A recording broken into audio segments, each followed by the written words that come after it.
Hello! Today I have two animatronics. One is from Home Depot, one is from Spirit Halloween. They're both doing the levitating effect where they're holding on to something and it looks like they're levitating, though really what's stabilizing them is the thing that they're holding on to. Now this might seem like a bit of a silly comparison, and it is a bit of a silly comparison just because of their massive size difference. But with that, there's a price difference. Believe it or not, there are some things about Jack Straw that I would like to have as a part of him. This guy is $300 flat. This guy is $180, but a bit less with the 20% off discount that Spirit always has. Never buy anything from Spirit unless it has the 20% off discount. You can get one at any time. Anyways, that's about a $120 price difference. Now this is what $120 extra would get you if you were deciding between the two. Now both of these are outdoor rated. Surprising, I know. This is from Spirit Halloween and it is outdoor rated. Mack Straw is a super duper easy setup. He's a pretty difficult one, but once you kind of do it for the first time, then he's very easy. You could do it in half the time by then. Mack Straw is very interesting in its structure because it doesn't have any kind of plastic cosmetic pieces over the poles that it has here. It is just straight up the metal poles painted to look like it's made of wood. Now something I would love from this, now this is a big ask because it has all these cool extra features, whereas this one is just smooth, is if this was just metal. Because when you're trying to move this, you can't really lift it up by the plastic. It'll start bending the plastic if you just kind of try to lift it from here. I end up just kind of sliding it everywhere. Because this one's smaller size, you can just kind of take it places. Whee! Now, I can't really tell if this is subjective or objective because this one just looks cooler. It just objectively looks way cooler. Partly because of its massive size, but look at Mack Straw. He's not that detailed. He's like a budget animatronic with a non-budget price. He should be cheaper.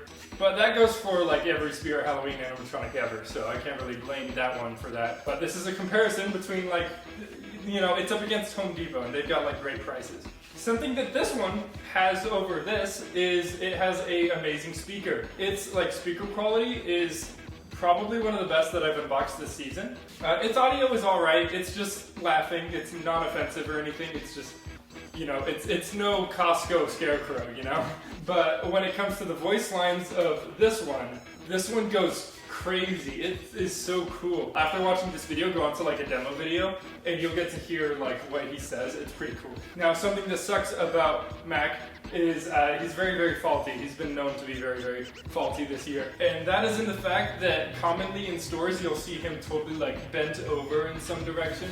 I'm not sure how or where exactly that happens. Maybe it's just the base that bends. But these poles are really, really big and thick, so I don't know, but it happens anyway, so I gotta make note of that. And probably the biggest issue for people who buy them is the motor is just super duper weak. It gets stopped at its neck. And while we're talking about the animation, I would like to compare these two while they're both going. Now this one, because it's a faulty Mack Straw, it barely moves its head and it'll make clicking noises.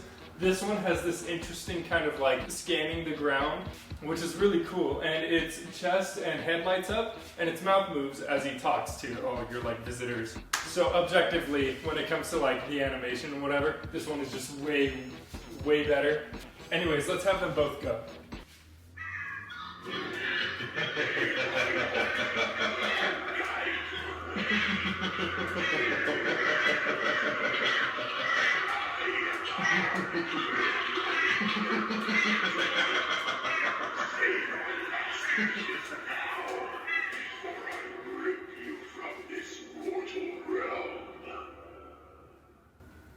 As you can see, his phrase is much longer.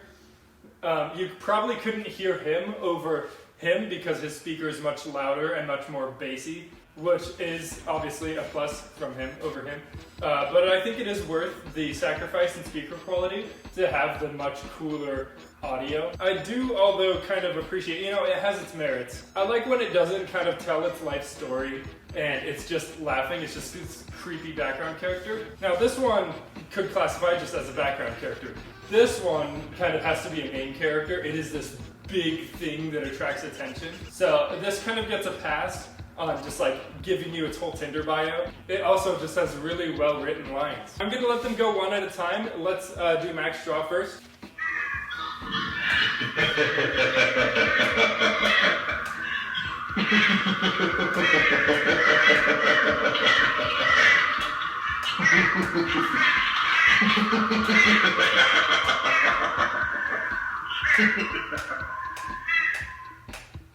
Okay, well there was that, and now let's clicking laughing glory. Hello, tiny mortal. You think it's a coincidence that our paths should cross? Ah, it never is. You are overdue to follow me into the underworld. I've got a charring bed of coals picked out for you to rest within. Your skeleton will look just like me very soon.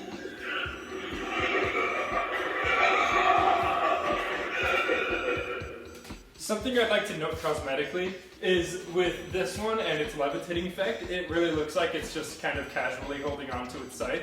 With this one, it looks like it's gripping on for dear life, like it's gonna fall down if it's not holding on to this. So I think that this one pulls off the illusion much better. Also, this just has a lights on only mode, so you can just have it as a static prop and it'll glow, and you could kind of choose its color that it'll glow, or just have it be rainbow. And that is just a huge plus. I love it when it just has a constant on mode.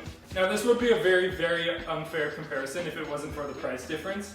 I'd say that if you want a levitating prop, you just gotta spend the extra $120 to get this guy instead of Mack.